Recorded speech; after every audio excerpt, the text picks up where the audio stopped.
चलिए अब शुरू करते हैं सुपरफास्ट खबरों का सिलसिला। एनसीपी प्रमुख और पूर्व केंद्रीय मंत्री शरद पवार को आयकर विभाग ने नोटिस भेजा। ये नोटिस पिछले चुनाव में दिए गए हलफनामे को लेकर भेजा गया है। इसी के साथ महाराष्ट्र के मुख्यमंत्री उद्धव ठाकरे, मंत्री आदित्य ठाकरे, एनसीपी नेता सुप्रिया सुले को भी नोटिस भेजा गया। आयकर विभाग की ओर से इस नोटिस के जरिए पिछले कुछ चुनावों में दाखिल किए गए हलफनामे की जानकारी मांगी गई। शरद पवार ने राज्यसभा के सांसदों के धरने का समर्थन किया। पवार ने कहा कि वो खुद उपवास करेंगे। उन्होंने कहा कि सदन में विरोधियों की आवाज नहीं सुनी गई। केंद्र सरकार ने जल्दी से ये विधेयक मंजूर किया। राज्यसभा के सभी 8 निलंबित सांसदों ने अपना धरना प्रदर्शन खत्म किया। दरअसल 20 सितंबर को किसानों से जुड़े बिल को पास कराने के दौरान इन सांसदों ने हंगामा किया। इसके बाद सोमवार को सभापति वेंकैया नायडू ने 8 सांसदों को पूरे सत्र के लिए निलंबित कर दिया था। कांग्रेस ने पूरे मानसून सत्र के बहिष्कार का ऐलान किया है। कांग्रेस के अलावा समाजवादी पार्टी, राष्ट्रवादी कांग्रेस पार्टी, डीएमके, तृणमूल कांग्रेस, आम आदमी पार्टी, वामदल, आरजेडी, टीआरएस और बीएसपी ने भी कार्यवाही का बहिष्कार किया। ड्रग्स कनेक्शन मामले में रोजाना नए नाम सामने आ रहे हैं। एनसीबी के रडार पर अब बॉलीवुड की टॉप एक्ट्रेस दीपिका पादुकोण भी आ गई है। दीपिका की ड्रग्स चैट सामने आई। वही पूछताछ के लिए एजेंसी दीपिका को समन भेज सकती है। सुशांत सिंह मौत मिस्ट्री में आज बड़ा खुलासा हो सकता है। दिल्ली में एम्स टीम की विसरा रिपोर्ट पर फाइनल बैठक होनी है। मामले को लेकर सीबीआई की जांच टीम से भी मंत्रणा की जाएगी। विसरा रिपोर्ट से मौत की गुत्थी सुलझ सकती है। सुशांत की टैलेंट मैनेजर जया साहा और एक्ट्रेस श्रद्धा कपूर की चैट भी सामने आई, जिसमें श्रद्धा जया से सीबीडी ऑयल मांग रही है। सीबीडी ऑयल एक तरह का ड्रग होता है। प्रदेश के स्वास्थ्य मंत्री ने कहा कि कोरोना मरीज के लिए सरकार की ओर से पर्याप्त बेड की व्यवस्था और ऑक्सीजन की सुविधा प्रदान की जा रही है। साथ ही उन्होंने कहा कि वॉर रूम बनाकर मरीजों को 30 मिनट के अंदर सभी प्रकार की मदद मुहैया कराई जाएगी। प्रदेश बीजेपी के मुख्य प्रवक्ता रामलाल शर्मा ने धौलपुर में हुए नाबालिग के साथ गैंगरेप मामले में राजस्थान सरकार को कटघरे में खड़ा किया। प्रवक्ता ने कहा कि ऐसी घटनाएं पूरे प्रदेश को शर्मसार करती हैं। पिंक सिटी की शान कहे जाने वाले विश्व धरोहर ऐतिहासिक परकोटे में अब मेट्रो रेल का इंतजार कुछ ही समय बाद खत्म होने जा रहा है। परियोजना का कार्य मार्च 2014 में शुरू हुआ था, जो साल 2018 में पूरा होना था, मगर ये काम लेट हो गया। लेकिन कोरोना काल में अब जयपुर राइट्स को इसी प्रोजेक्ट की सौगात मिलने वाली है। अलवर के रूपबास ग्राम पंचायत से सरपंच चुनाव लड़ रहे विजयपाल मीणा ने चुनाव प्रचार का अनोखा तरीका ढूंढ निकाला। विजयपाल लोगों से वोट मांगने के लिए पूरे पंचायत में दंडोती परिक्रमा कर रहे हैं। दौसा में पंचायत चुनाव 2020 के दूसरे चरण की प्रक्रिया शुरू हो चुकी है। आज दूसरे चरण में होने वाले चुनाव के लिए रिटर्निंग अधिकारियों के दल मतदान केंद्रों के लिए रवाना हुए। उदयपुर की 2 पंचायत समिति क्षेत्रों की 55 पंचायतों के लिए नामांकन दल रवाना हुआ। जिला मुख्यालय पर कार्मिकों को अंतिम प्रशिक्षण दिया गया और उनके बाद सभी जरूरी सामग्री गंतव्य के लिए रवाना की गई। उदयपुर नगर निगम ने sparrow soft tech private limited के साथ अनुबंध किया है। इस अनुबंध के तहत अब शहर में 15 साल बाद फिर से नगरीय विकास कर वसूली के लिए सर्वे शुरू किया गया है। भरतपुर नगर निगम ने वसूली के लिए सख्त रवैया अपनाना शुरू कर दिया है और टैक्स को जमा नहीं करने वाले फर्मों को सील करने की कार्रवाई शुरू की है। उदयपुर यूआईटी ने पन्ना, धाये नगर और दक्षिण विस्तार में 128 फ्लैट की लॉटरी निकालने का फैसला किया। इसके तहत बुधवार को लॉटरी आयोजित होगी।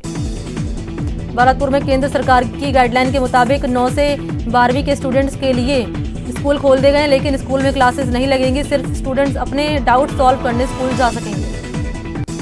वहीं स्कूल संचालकों को भी गाइडलाइन का पालन करना जरूरी होगा। वहीं अभिभावकों की लिखित सहमति के बाद ही 9 से 12वीं तक के बच्चे विद्यालय अपने डाउट समाधान के लिए आ सकेंगे। अजमेर रीजन की सीबीएसई की पूरक परीक्षाएं आज से शुरू हुई, जिसमें राजस्थान और गुजरात के 12,000 परीक्षार्थी शामिल हुए। सुबह 10:30 बजे से 2 परीक्षा केंद्र पर छात्र छात्राएं परीक्षाएं देने पहुंचे। देश की सबसे प्रतिष्ठित इंजीनियरिंग प्रवेश परीक्षा जेईई एडवांस 27 सितंबर को होने जा रही है। कोचिंग सिटी कोटा में इस साल जेईई परीक्षा सेंटर में शामिल किया गया। करीब 11 साल बाद कोटा को जेईई एडवांस परीक्षा का सेंटर मिला है। कोटा में भी कक्षा 9 से 12वीं तक के विद्यार्थियों को स्कूलों में डाउट्स क्लासेस के लिए अनुमति दी गई है, लेकिन पेरेंट्स की टेंशन बरकरार है। भरतपुर के सिमको स्कूल समेत ग्राउंड में जगह जगह गड्ढे को लेकर न्यूज 18 ने खबर चलाई थी, जिसका बड़ा असर हुआ। खबर चलने के बाद प्रशासन ने संज्ञान लिया और गड्ढों को भरवाने की प्रक्रिया शुरू करा दी, जिससे खिलाड़ियों को राहत मिलती नजर आ रही है। श्रीगंगानगर में जमींदारा पार्टी के राष्ट्रीय अध्यक्ष बीडी अग्रवाल का अंतिम संस्कार रीको स्थित उनकी ग्वार गम फैक्ट्री विकास WSP के परिसर में किया गया। अलवर की भिवाड़ी पुलिस ने बड़ी कार्रवाई करते हुए 4 गांजा तस्करों को गिरफ्तार किया। पुलिस ने तस्कर के पास से 229 किलो गांजा बरामद किया। अजमेर के अलवर गेट थाना क्षेत्र में शातिर बदमाशों ने फोन पर रुपए ट्रांसफर करने के नाम पर युवक के साथ 1,40,000 रुपए की ठगी की। पीड़ित ने बताया कि सुबह उसके पास कोई अज्ञात नंबर से फोन आया और रुपए ट्रांसफर करने के लिए बोला। मामले को लेकर पीड़ित ने शातिर बदमाश के खिलाफ रिपोर्ट दर्ज करा दी। फिलहाल पुलिस जांच कर रही है। अलवर के भिवाड़ी में UIT थाना क्षेत्र के कहरानी इलाके में हथियार की नोक पर हुई 29 लाख की लूट के मामले में कोई सुराग हाथ नहीं लगा। पुलिस के साथ टीम हरियाणा और दिल्ली में रवाना की गई है। पुलिस CCTV कैमरों को खंगालने में जुटी है। केसरी एलायंस कंपनी के संचालक अमित जैन से 29 लाख रुपए हथियार की नोक पर लूटने के मामला में अभी कोई सुराग पुलिस को हाथ नहीं लगा है। इस फैक्ट्री संचालक से नवंबर 2019 में भी 5 लाख की लूट हुई थी। रास्ते में 3 बदमाशों के द्वारा गाड़ी लगाकर उन्हें रोका गया और लूट की वारदात को अंजाम दिया गया। जोधपुर के बाप पुलिस ने बड़ी कार्रवाई करते हुए एक मिनी ट्रक से 45 लाख रुपए बरामद किए। साथ ही पुलिस ने ट्रक चालक और खलासी को भी गिरफ्तार किया। पुलिस रुपयों को लेकर जांच में जुटी है। भीलवाड़ा की शाहपुरा पुलिस थाना क्षेत्र के एक मकान में पहले 4 युवक घुसे और ब्याज के रुपयों का तगाजा करने के नाम पर 2 युवतियों के साथ छेड़छाड़ की और उनके साथ मारपीट की। इस दौरान एक युवती बेहोश हो गई, जिसके बाद उसे अस्पताल में भर्ती कराया गया। पुलिस ने आरोपियों के खिलाफ मामला दर्ज कर जांच शुरू की। पीड़िता ने बताया कि 19 सितंबर को 4 युवक उसके घर पर आ धमके। जब उसने विरोध किया तो आरोपी भाग गए। भीलवाड़ा में आबकारी विभाग की टीम ने बड़ी कार्रवाई की है। टीम ने ट्रक से हरियाणा निर्मित शराब पकड़ी है। ट्रक में 1000 से ज्यादा अंग्रेजी शराब थी। भीलवाड़ा बाईपास पर शराब की बड़ी खेप पकड़ी गई है। दौसा में बजरी माफिया के हौसले बुलंद हैं। यहाँ ओवर स्पीड में दौड़ते हुए अवैध बजरी परिवहन करते ट्रैक्टर ना तो पुलिस को नजर आते हैं और ना ही खनन विभाग के आला अधिकारी को। झालावाड़ में चोरों के हौसले बुलंद होते जा रहे हैं। बीती रात चोरों ने बैंक की खिड़की को काटकर अंदर घुस गए। फिलहाल बकानी पुलिस मामले की जांच में जुटी है। कोटा में बोरखेड़ा थाना पुलिस ने अवैध मादक पदार्थ के खिलाफ कार्रवाई करते हुए एक तस्कर को 1 किलो 10 ग्राम गांजे के साथ गिरफ्तार किया। पुलिस की टीम ने देवली अरब तिराहे के पास दबिश देकर आरोपी सूरज सिंह खटाना को गिरफ्तार किया। बता दें कि आरोपी सूरज सिंह करौली के तैस गांव का निवासी है। फिलहाल पुलिस के हत्थे तस्कर चढ़ गए हैं, जिसके बाद अब पुलिस गांजे की खरीद फरोख्त के बारे में आरोपियों से पूछताछ कर रही है। अजमेर के परबतपुरा की रहने वाली दहेज पीड़िता एक विवाहिता ने जिला कलेक्टर से मिलकर न्याय की गुहार लगाई। अपने 2 मासूम बच्चों के साथ कलेक्टर के कार्यालय पहुंची विवाहिता ने अपने पति समेत ससुराल पक्ष पर दहेज के खातिर मारपीट करने का आरोप लगाया। पीड़िता ने अपनी शिकायत में कहा कि आए दिन ससुराल में उसके साथ मारपीट की जा रही है और 2 बच्चों के साथ उसे घर से बाहर निकाल दिया गया, जिसकी शिकायत उसने महिला थाने में दर्ज कराई, लेकिन सुनवाई नहीं हुई। अलवर के तिजारा के कोविड सेंटर में फरार हुए लूट का कोरोना पॉजिटिव आरोपी गिरफ्तार पुलिस ने कर लिया है। तिजारा पुलिस को चकमा देकर लूट का आरोपी इरफान मेव 18 सितंबर को कोविड सेंटर की छत से फरार हो गया था। तिजारा पुलिस ने गिरफ्तार किए गए आरोपी से पूछताछ कर रही है। अलवर के तिजारा थाना पुलिस ने लूट के मामले में गिरफ्तार किया आरोपी इमरान कोरोना पॉजिटिव निकलने के बाद सेंटर से भाग गया। जयपुर के फागी इलाके में बेखौफ बजरी माफिया ने एएसआई पर जानलेवा हमला कर दिया। हमले में एएसआई गंभीर रूप से घायल हो गया। जानकारी के मुताबिक एएसआई अवैध रूप से बजरी का परिवहन कर ट्रैक्टर का पीछा कर रहे थे। आरोपियों की तलाश जारी है। वहीं भरतपुर के कामा में अवैध खनन माफिया के विवाद के बाद एक युवक पर ट्रैक्टर की ट्रॉली चढ़ा दी, जिसमें गंभीर युवक घायल हो गया। वारदात के बाद ट्रैक्टर चालक वहां से फरार हो गया। कोटा के कुन्हाड़ी थाना पुलिस ने कार्रवाई करते हुए 4 सटोरियों को गिरफ्तार किया। आरोपी के पास से 16,800 रुपए की सट्टा राशि बरामद हुई। भरतपुर की गड़ी बाजना पुलिस ने अवैध खनन कर पत्थर ले जा रहे एक ट्रक को जब्त किया। पुलिस ने गुप्त सूचना के आधार पर कार्रवाई करते हुए ट्रक और उसके चालक को कब्जे में ले लिया और पूछताछ कर रही है। चूरू के सादुलपुर राष्ट्रीय राजमार्ग 52 पर स्थित लसेड़ी के निकट पुलिस ने एक चलता फिरता पेट्रोल पंप के साथ टैंकर और 3000 लीटर अवैध डीजल जब्त किया। पुलिस ने पूछताछ के बाद डीजल अवैध पाए जाने के बाद आरोपी चालक को गिरफ्तार कर लिया और मामले की जांच कर रही है। जयपुर में राह चलते युवक से बाइक सवार चोरों ने मोबाइल छीन लिया। घटना मुरलीपुरा थाना इलाके की बताई जा रही है। दौसा जिला अस्पताल में इलाज के लिए आई एक बच्ची का पैर अस्पताल के गेट पर लगे काऊ कैचर पर फंस गए। स्थानीय लोगों ने काफी मशक्कत के बाद काऊ कैचर से बच्ची के पैर को बाहर निकाला। बीती रात रेजिडेंट डॉक्टर्स की सरकार के साथ बातचीत बेनतीजा रही। ये डॉक्टर सुबह 8 बजे से 10 बजे तक 2 घंटे उन्होंने कार्य बहिष्कार किया। Jaipur association of resident doctors की सोमवार की देर रात हुई जनरल बॉडी मीटिंग में ये फैसला लिया गया। जेएआरडी के अध्यक्ष डॉक्टर अशोक बिश्नोई ने बताया कि राज्य सरकार से रेजिडेंट डॉक्टर्स मूलभूत सुविधाओं की मांग कर रहे हैं। जोधपुर शहर के सबसे बड़े एमडीएम अस्पताल में सफाई कर्मियों ने फिर से हड़ताल शुरू की। अस्पताल के कोरोना विंग में तैनात सफाई कर्मियों ने बढ़ते कार्य के लोड के चलते स्टाफ बढ़ाने की मांग को लेकर हड़ताल शुरू की। सफाई कर्मियों ने वेतन में बढ़ोतरी की मांग की। इसके बीच अस्पताल प्रशासन सफाई कर्मियों से समझाइश में जुट गए हैं। सफाई कर्मियों का कहना है कि कोरोना विंग में मरीज की संख्या लगातार बढ़ती जा रही है। 5 वार्ड में सिर्फ एक सफाई कर्मी काम कर रहा है। डूंगरपुर में भीमराव अंबेडकर युवा संगठन मेघवाल समाज की ओर से रीट में एससी वर्ग को 36% उत्तीर्ण अंक करने की मांग को लेकर कलेक्ट्रेट पर प्रदर्शन किया गया। डूंगरपुर के पंचायतों में लगे सुरक्षा गार्ड ने कलेक्ट्रेट के बाहर अपनी मांगों को लेकर प्रदर्शन किया और जिला कलेक्टर को सीएम के नाम ज्ञापन सौंपा। उदयपुर की भींडर को तहसील बनाने के बाद तहसील भवन भी बन गया। तहसील भवन पर अब तक शिलान्यास पट्टिका नहीं लगने से आज जनता सेना के कार्यकर्ताओं ने जिला कलेक्टर को ज्ञापन सौंपा। भरतपुर के वैर कस्बे में वाल्मीकि प्रदेश महापंचायत के पदाधिकारियों ने प्रधानमंत्री के नाम उपखंड अधिकारी वैर अमित वर्मा को ज्ञापन सौंपा, जिसमें उत्तर प्रदेश की योगी सरकार को बर्खास्त करने और रेप पीड़िता बालिका को न्याय दिलाने की मांग की गई। इंदौर से नई दिल्ली को यात्रा करने वाले रेल यात्रियों के लिए अच्छी खबर। इंदौर नई दिल्ली इंदौर इंटरसिटी एक्सप्रेस का सुवासरा और गरोट स्टेशन पर आज से ठहराव शुरू हो गया। उदयपुर जल संसाधन उपखंड ने सरजना बांध के बढ़ते जलस्तर को देखते हुए अलर्ट जारी किया। विभाग ने जल ग्रहण क्षेत्र में निरंतर पानी की आवक होने से जलस्तर के 19.95 फीट पहुंचने की आशंका जताई है। उदयपुर के मोहनलाल सुखाड़िया विश्वविद्यालय प्रबंधन छात्र हित में महत्वपूर्ण फैसला लेने की तैयारी कर रहा है। दरअसल कोरोना काल में छात्रों के लिए परीक्षाओं का आयोजन किया जा रहा है।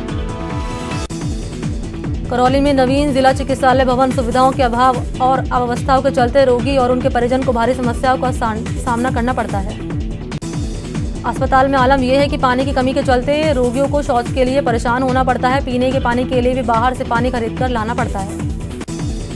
अस्पताल की प्रयोगशाला में बायोकेमिस्ट्री की जांच नहीं होने के चलते जांच कराने के लिए भी रोगियों को यहां से 10 किलोमीटर दूर पुराने चिकित्सालय भवन जाना पड़ता है, जिसके चलते रोगियों के समय और पैसे की बर्बादी होती है। अस्पताल में पानी की आवश्यकता को देखते हुए कलेक्टर ने जलदाय विभाग के अधिकारियों को रोजाना 1.5 लाख लीटर पानी की उपलब्धता सुनिश्चित करने के निर्देश दिए थे। उसके बाद भी जिला चिकित्सालय ने पेयजल की आपूर्ति सुचारू रूप नहीं हो पाई है। दौसा में रिमझिम बारिश के बाद लोगों ने राहत की सांस ली। पिछले 2 हफ्ते से लोगों को गर्मी का सामना करना पड़ रहा था, क्योंकि जिले में तापमान हाई था। हालांकि ये रिमझिम बारिश किसानों के लिए फायदेमंद नहीं है। पिछले 15 दिन में बारिश नहीं होने के चलते किसानों की फसलें ठीक ढंग से नहीं पकी है, जिसके चलते किसानों ने मजबूरन बिना पकी फसलों को ही काटने की तैयारी कर ली है। जैसलमेर में कोरोना संक्रमण की रोकथाम और बचाव के लिए जिला प्रशासन ने अनूठा अभियान नो मास्क नो एंट्री शुरू किया। कलेक्टर ने कहा कि प्रदेश में कोरोना जैसी महामारी बढ़ रही है। कलेक्टर ने कहा कि इस बीमारी से रोकथाम के लिए राज्य सरकार ने नो मास्क नो एंट्री संकल्प लिया। उन्होंने कहा कि इस अभियान को जन जन का अभियान बनाकर हम जिले में कोरोना रोकना चाहते हैं। वहीं नो मास्क नो एंट्री अभियान को लेकर जिला पुलिस अधीक्षक अजय सिंह ने कहा कि कोरोना रोकथाम के लिए राज्य सरकार कई कोशिश कर रही है। ऐसे में इस अभियान की शुरुआत का मुख्य उद्देश्य यही है। भरतपुर के सोक रोड होते हुए गोवर्धन मार्ग से गुजरने वाले सड़क की स्थिति दयनीय बनी हुई है। सड़कों पर जगह जगह गड्ढे बन जाने के चलते वाहन चालकों और आम लोगों को काफी परेशानी होती है। भरतपुर बयाना कस्बे की बामड़ा कॉलोनी निवासी पानी की किल्लत से परेशान है। कॉलोनी वासियों ने बताया कि 7 दिन से वाटर बॉक्स की पानी की सप्लाई नहीं मिल रही। भरतपुर भुसावर कस्बे में एक 12 फीट लंबे अजगर को पकड़ा गया। सूचना मिलने पर युवक सुरेश वहां पहुंचा और उसने अजगर को काफी मशक्कत के बाद अपने कब्जे में लिया। वहीं अजगर मिलने की जानकारी के बाद इलाके में हड़कंप मचा हुआ है। उदयपुर में चेतक सर्किल स्थित पोस्ट ऑफिस के बाहर आधार कार्ड बनवाने वाले लोगों को खासी परेशानी हो रही है। आधार कार्ड के लिए रोजाना 100 फॉर्म दिए जाते हैं, जिसका समय सुबह 10 बजे से पहले तय किया गया है। चित्तौड़गढ़ शहर में आज एक रेस्टोरेंट के बाहर कोबरा सांप के निकलने से हड़कंप मच गया, जिससे वन्य जीव प्रेमियों ने रेस्क्यू कर वन क्षेत्र में छोड़ दिया। भरतपुर में अचानक गर्मी का प्रकोप बढ़ने से आम लोग परेशान हैं। पूरे इलाके में मई और जून की तरह गर्मी पड़ रही है। वहीं इलाके में बारिश नहीं होने से लोग उमस और गर्मी से बचने के लिए कई तरीके के उपाय ढूंढ रहे हैं। भारत में कोरोना मरीज का आंकड़ा 55 लाख के पार पहुंच चुका है, जबकि कोरोना की चपेट में आकर अब तक 88,935 लोगों की मौत हो चुकी है। केंद्रीय स्वास्थ्य मंत्रालय के अनुसार भारत में पिछले 24 घंटे में कोरोना के 75,083 नए केस सामने आए, जबकि 1,053 मरीजों की मौत हो चुकी है। झारखंड में कोविड-19 पॉजिटिव मरीज की संख्या बढ़कर 72,673 हो गई। प्रदेश में अब तक 626 कोरोना मरीजों की मौत हो चुकी है। उत्तर प्रदेश में कोरोना संक्रमित मरीज की संख्या 3,58,893 पहुंच गई। प्रदेश में अब तक 5,135 लोगों की जान जा चुकी है। उत्तर प्रदेश में 2,89,594 मरीज ठीक हो चुके हैं। कोविड-19 के मरीज के स्वस्थ होने की दर 80.69% है। राजस्थान में कोरोना पॉजिटिव की संख्या 1 लाख के पार पहुंच चुकी है। राज्य में सैंपलिंग भी 28.70 से ज्यादा हुई है। प्रदेश में कोरोना से मरने वालों की संख्या 1,352 हो चुकी है। वहीं राजस्थान में एक दिन में 1,892 पॉजिटिव केस सामने हैं, जबकि एक दिन में मौत का आंकड़ा 16 पहुंच चुका है। उदयपुर में कोरोना महामारी धीरे धीरे ग्रामीण क्षेत्रों में बढ़ने लगी है। कोरोना वायरस से जिले के भटेवर पंचायत का एक कर्मचारी कोरोना पॉजिटिव पाया गया। उसके बाद आम लोगों की सुरक्षा को ध्यान में रखकर पंचायत में 7 दिनों के लिए कामकाज बंद कर दिया गया। कोटा के सबसे बड़े MBS अस्पताल में मरीजों और उनके परिजनों की भीड़ उमड़ पड़ी। ओपीडी में प्रवेश को लेकर काफी देर तक हंगामे के हालात बन गए और सुरक्षा कर्मियों को काफी मशक्कत करनी पड़ी। भीड़ के चलते कई मरीजों को घंटों तक इलाज के लिए इंतजार करना पड़ा। ओपीडी में मरीजों की संख्या बढ़ने के साथ ही कोरोना काल में सोशल डिस्टेंसिंग की भी धज्जियां उड़ी। डूंगरपुर में कोरोना संक्रमण का दायरा लगातार बढ़ता जा रहा है। जिले में कोरोना संक्रमित मरीज की संख्या 2100 के पार पहुंच गई। जिले में बढ़ते कोरोना संक्रमण के चलते जिला प्रशासन और स्वास्थ्य विभाग अलर्ट मोड पर है। बीकानेर में कोरोना के बढ़ते खतरे को लेकर अभी भी मंदिर के पट बंद रहेंगे। देशनोक स्थित करणी माता मंदिर में अभी भी श्रद्धालु मां करणी के दर्शन नहीं कर सकेंगे। जिला प्रशासन के साथ मंदिर परन्यास की बैठक का आयोजन हुआ। चलिए अब खबरें विस्तार से दिखाते हैं। संयुक्त राष्ट्र की 75वीं साल